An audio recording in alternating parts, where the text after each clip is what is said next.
نن په دې آیت کریمه کې تاسو ته د قتال حکم کوي او دا دویم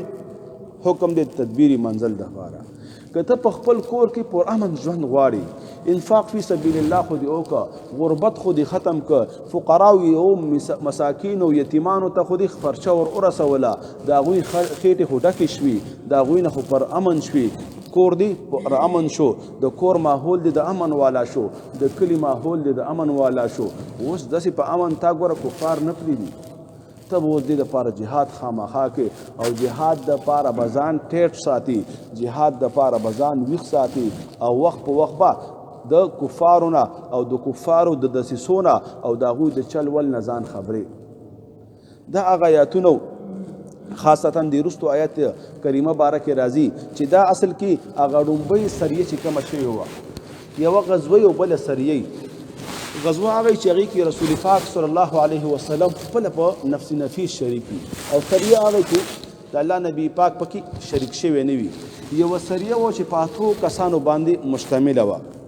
او د دې مشر چې کوم هغه امام ابن کثیر لیکي عبدالله ابن جحش رضی الله تعالی عنه و دا چې کله روان شو او دا اصلا د الله نبی اولیږه چې حالات معلوم کړي د کفارو په دې کې یو قافله را روانه وه د مکې د قریشو د کفارو د طایف سره را روانه وه چې کله دوی وکتله دوی اته کسان وه هغوی ډېرو په دوی باندې حمله وکړه ماشاءالله مسلمانان خو تیار تلي په دغه جنګ کې ښه برابرو سریه وه جنګ دپاره نو تلي خو دومره و چې د کفارو حال احوال یې معلوماوه چې کله پې هغوی حمله وکړه نو مسلمانان تیار وو هغوی ته شکست ورکړه او په هغوی کې یو کافر ابن حضرمی هغه قتل کړ او دا واقع اصل کې شوی وه د جماد الثانی په اخیر تاریخ باندې صحابو دا سوچ وکړه چې دا د جماد الثانی اخیر تاریخ دی او جماد الثانی پسې بیا رجب شروع کیږي او رجب د اشهر الحرم نه دی هغه عزت والا میاشتې دي څلور چې په هغې کې اقدامي جنګ کول ناروا ده لیکن د صحابي عبدالله ابن جحش دا سوچ وکړه چې دا د جماد الثانی اخري ورځ ده لیکن هغه داسې نه وه هغه رجب په هغې شپې باندې راغلی او دا 29 جماد الثانی پوره شوی و او 13 پکې نه و دا لومبۍ ورځ وه د رجب المرجب دا د حرمت میشته په دې کې جنگ ناروا دی او د مخکې ناروا دی چې کله د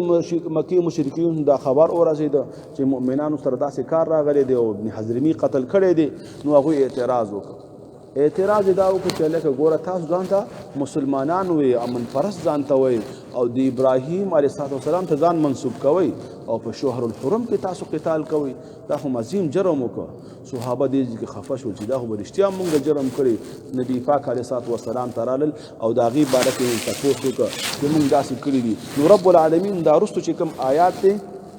یسألونک عن الشهر الحرام دا آیات کریمه را نازل که او دا غوی ټول شکوک و شبهات و جوابونه وکړل او مؤمنان ته تسلی ملاوه شوه نو تا به په امن نه پرېږدي تر څو پورې چې ته جهاد ونه کړي او که ته جهاد نه کړي نو بیا به ته په خپل کور کې په تا مقابل کې کفار راځي او تا به بیا تنګوي تا به خپل عباداتو ته نه پرېږدي ستا امن به هغوی خرابوي او ستا دین به هغوی نقصاندeh کوي نو دغې د امن دپاره رب العالمین جهاد فرضیت حکم کړی و